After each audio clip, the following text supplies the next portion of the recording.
Holy smokes. Jazz in double OT over the Bulls, 150 to 147. I think I know what I just saw. I did see Keyonte hit a monster three and have an incredible bounce back, and Lauri just will his way to the finish line. We're talking about it next on POSTCAST.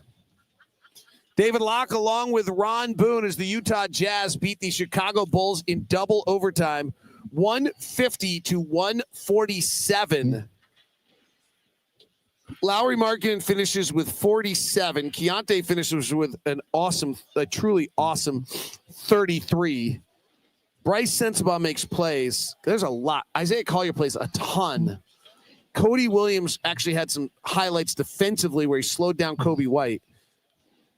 Whoa, Ron, what did we just see? We only had two players with a minus tonight, which was cool. On a close double overtime game. Yeah, but you're also looking at just the fight. I mean, and I know we had some questions about certain plays trying to go into overtime and things like that. But still, you took the ball in, took the game into overtime, and for the second time this year, the Jazz win on a buzzer beater.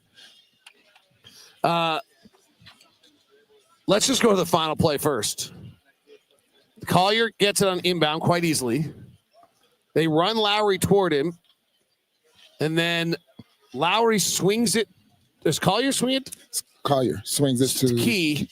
He does not have much time. There's like 2 seconds left, and he just rises up and takes the three to win it. Yeah.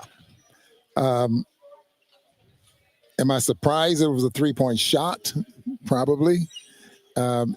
Because in the second overtime, I thought it should have been a direct pass into Lauri on the post. They were defending him on the backside. But, this play here, coaches have reasons for calling certain plays out there on the floor. And just blessed to be able to hit that shot. I mean, it's nothing better, David. I'm sure you've done it with your Nerf ball in your bedroom when you were growing up or anything like that. I would get fouled and then have to take it again. Yeah. And right. again. That kind of thing. Again. But Keyonte, I don't know if that's his first. Well, I'll never forget Bojan Bogdanovic hit the game winner against Houston. Yes. And I was the next day, I think we were somewhere, and I asked him, like, well, how many do you have those have you ever had? And he's like, that's my first one ever. Yeah. And I was like, wait, how can that be your first one ever? And he smiled and looked at me and goes, when I was little, if I played, it wasn't close. And then it was kind of a good point, though. And he's like, and then once I got to the end, Europe and the NBA, I was never the one to take the shot. Mm-hmm.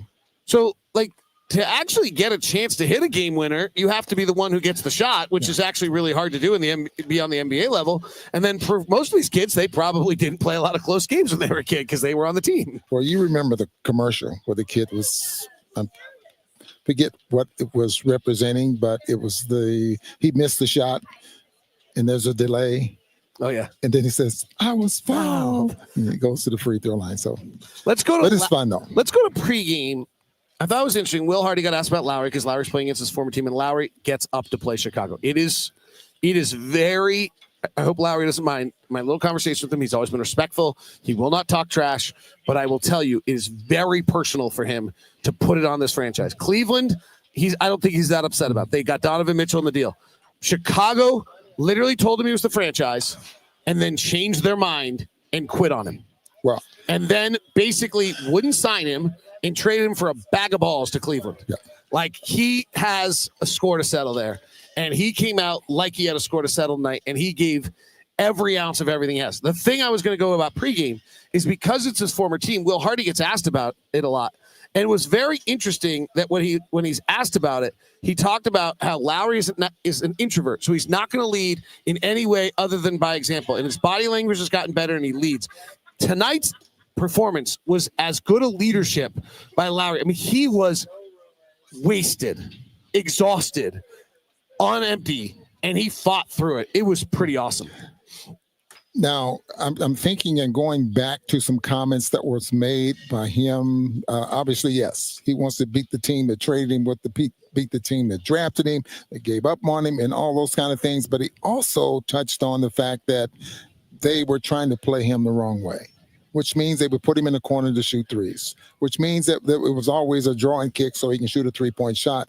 Very seldom get a chance to play with the ball in his hands, run off screens or anything like that. That's what I remember when he joined this team. Some comments that he made about just being a basic 3-point shooter. And now, shooting a lot of threes, shooting a lot of jump shots, but they're running plays for him. He's running off screens. And again, the catch and shoot is just remarkable. A lot more for us to cover. I want to talk to Ron about going back-to-back 40 and what that means. Let's talk about Keyonte's bounce back. The night changes when Will Hardy stops him coming off the floor, puts both hand on each hip, and basically tries to calm him down from having one of the worst nights of the year, and it flips. All of that, so much to talk about. Bryce Sensabaugh with a bunch of hustle plays. Lots to get to tonight. We'll get to it as we continue. Today's show is brought to you by Robinhood. Your ambition just met its match with Robinhood. You play for the win, not just on game day, but every day, locking in on every opening, beating your PR, beating it again. Channel that drive into your money. Robinhood puts you in control of your money. Trade stocks and ETFs, options, futures, and crypto, all on one platform. You can now build and execute your own trades from a desktop with Robinhood's Legend advanced tools, or take advantage of your new Robinhood strategies with a tailored portfolio managed by a team of experts. You expect more from yourself. Expect more from your money. Get started today at Robinhood.com/yourmoney. Again, that's Robinhood.com/yourmoney. Your money, your move.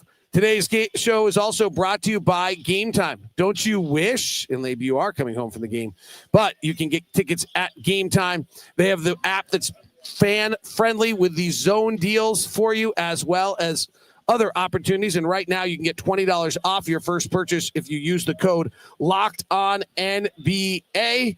Getting tickets can be a little bit of a headache. Sometimes there's queues, surprise fees, all of that, but not with Game Time. It's your ultimate life hack for scoring amazing tickets, fast, easy, and stress-free. Take the guesswork out of buying tickets with Game Time. Download the Game Time app, create an account, use the code LOCKEDONNBA for $20 off your first purchase. Terms apply. That's code LOCKEDONNBA for $20 off. Swipe, tap, ticket, go. And our show is brought to you by FanDuel. FanDuel, right now, new customers bet $5 and they get $300 in bonus bets. The official sports betting partner of the NBA. Even if you miss the start of a game or want to ride the hot hand, FanDuel has live bets on everything from who will score next to fourth quarter comebacks. Plus, you even combine your live bets into a same-game parlay for a shot at a bigger payout. It keeps everything exciting, especially when your team's making the late push. Right now, FanDuel's new customers, $300 in bonus bets when you first bet $5 wins. So head to FanDuel.com to sign up and play your game with FanDuel, the official sports betting partner of the NBA. All right, let's talk about scoring 40 back-to-back games. You have probably some memory of this. You might have actually done it. How exhausting is what Lauri Markkanen? I mean, we had 2 days off, which was nice. But how much effort did Lauri put out tonight? It's different for someone like Lauri who's playing on the perimeter and there's a lot of running, and opposed to someone like Kareem who plays close to the basket with his back to the basket, something like, and just shooting sky hooks. Running all over the floor, running off screens, it's tiring, and you have to will yourself through something like that.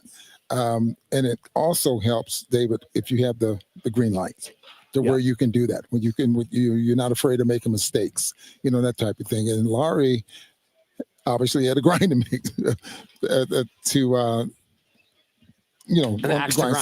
axe to grind playing against Chicago, but you look back on these are things you look back on your career 10 years from now, maybe. I remember when, that kind of thing. Yeah. I think the other thing that's happened to Lauri is he understands who he is on this team. Yeah. Like, there's no mystery that Lauri's the guy.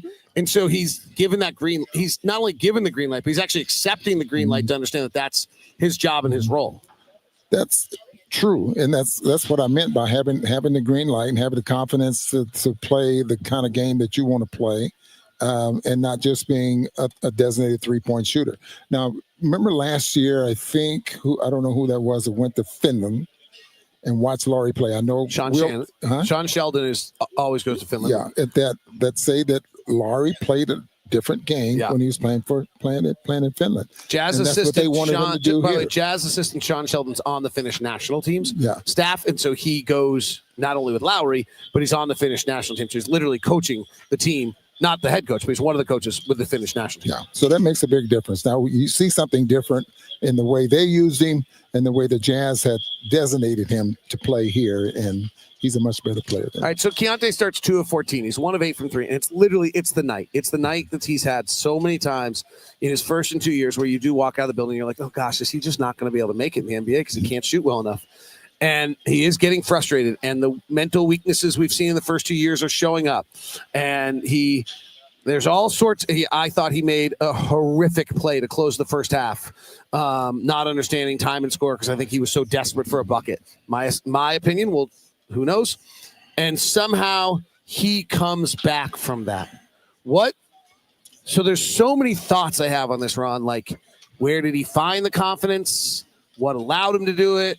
What does it mean for the future? Like, I think it feels massive to me that Keyonte bounced out of the night. He literally has had these nights, was having these nights like 30% of the time last year. And this was another night that was destined to be like, you look at the box score and you're like, God, I wonder if Keyonte's good enough. He's good enough. He just showed it. He's good enough, and he got on a roll. The confidence started to build after driving to the basket. Did he go away from the 3-point shots there in that third quarter? When he got to the free throw line, we start getting the line. Getting to the free throw. No free throws until the second half. Right, and then you work your way back out, and even in overtime, boy, that's almost all he shot was free throws in that overtime, but ended up making the game winner. But he's an NBA player, David. He can shoot. I watch him warm up. I watch him. But it's a different story when you get in the basketball game and you got a game and they count and you got a hand in your face and that type of thing. But you just confidence, I guess. I mean, his stroke is good. Everything is there. And I don't know. It's just. He also took a shot with about a minute and a half left in overtime. You didn't like at all. Yeah. So wasn't flawless. He does bust out, but 33 for him. He starts tonight 2 of 14, finishes 8 of 13. Yeah. And that's just not a game he finished as well 2 years ago. Let's just or last year. That is the epitome of Keyonte's growth right there. What happens the next ball game? Can you follow up with something now? He actually say, flies the plane to LA tomorrow. Some people say, well, what did you figure out? That type of thing. It's not always that. It's just sometimes it's just your confidence. I touch on this a lot. When guys start to press, now the mechanics is the most important thing, and it's in your head, and your word, and it just never happens. Just play basketball. A lot of other plays to talk about tonight. Ace Bailey had his worst night of the year. He got 6 fouls and was gone, and it's a little worrisome. Maybe the league's got to work. But let's talk about Isaiah Collier's impact for a second. I think he played 38 minutes tonight. I don't know when he checked out, but he was out there for a long, long time, and really carried the load for this team, a lot of it tonight. Yeah, I'm really liking the fact that he's coming off the bench, David, but I'm liking more that he's still getting starter minutes. He changes the game with his speed, and I think a team needs multiple ways to play a game in order to make a team think about how they're going to defend you. When Collier's coming to the ball game, this is what we're going to do, that type of thing. And he gives the Jazz just that. He gives them some speed, and that's it. He didn't take a 3 all night, which is completely unheard of in this league, for a guard to play that many minutes and not take a 3. We'll see how that continues to work. This was kind of a frantically paced game, so maybe to the free throw line 11 times. That's the answer. Yeah. If you can go, that's incredible. You go do that. And I was really proud of Bryce Sensabaugh tonight. I thought they had 2 or 3 hustle plays. He had a huge offensive rebound that changed the game. He hit a big 3 in the corner on a give from. I don't remember. Maybe Nurkic? No, Collier. Yeah, it might have been Collier. Yeah. In that left corner. But I was, he got benched and didn't get any time, and basically since then has come back and played a different style of basketball that is clearly understanding what the coaches want. And I think you touched on something with him about rebounding, and I really liked his comments. Can't remember what they were, but it was like, this is something I made a conscious effort to do, is start to rebound the basketball and getting it and mixing it up for the most part, instead of just being a 3-point shooter. And that's a huge transition for a guy who's been a bucket getter his entire career. Yeah. got to change your game. And, he's used to playing with the ball in his hands a lot of times. And now he doesn't.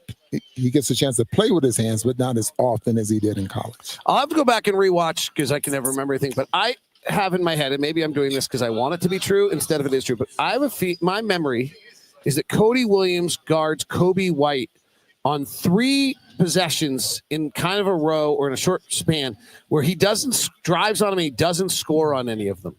And I feel like it changed the game a little bit. And I don't know when that was, if it was early 4th or late 3rd, but I felt like kind of at the moment where the Jazz were on the skids, he made some defensive stops that let them get out a little bit. I can't remember either. I know he picked up, what did he have, 2 or 3 fouls trying to defend. Yeah, early. One was kind of a scrappy play around the basket of where he had to pick up a driver to the basket or something like that. But you mentioned this during the course of the basketball game, so I tried to pay more attention to his style of defense. I'm going to pay more attention to where he's playing defense. I mean, he's long enough to the point where he has reach, and if he can stay in front of guys, he could be that defensive player. I know it was asked of Will before the ball game, who's your better defensive player on the team? He said Harkless. Yeah. And he never gets to play. Right. Jazz win it, double overtime. Who are your notes, Ron Boone? I think in a game like this, how do you do? Well, Ace does not get a note tonight. No, Ace does definitely not get a note. And you know what? He didn't even have the ironic thing is he's actually plus minus positive tonight for the first time ever. So I think other than Ace, the starting 5, and I really like Kevin Love tonight. Yeah, I thought he played well. He played well. And Collier for sure. Okay. Also, tip of the hat to the team. Turnovers down tonight. How many did we turn it over? Can you believe that? 9 times. Yeah. 9 times. 9 turnovers. Yeah. Pretty good. Awesome. How many steals did they have? They ended up with 7 steals. So 7 live ball turnovers. Yeah. All right. That was super fun. I think I've now hit the wall of exhaustion after calling a double overtime game. Right. But I have to pack and I need to do, I get to do a lot of work tonight. That's all right. Good for you. I'll let the TV watch me. All right. And then we have lots of games to watch tomorrow. It'll be fun. And some Laker games. You'll probably have to find a Laker game to watch, too. Yeah, we have to find that one. Yeah. All right. That is POSTCAST tonight. Huge double overtime. Fun night. Thanks for being a part of it. Hope you enjoyed it.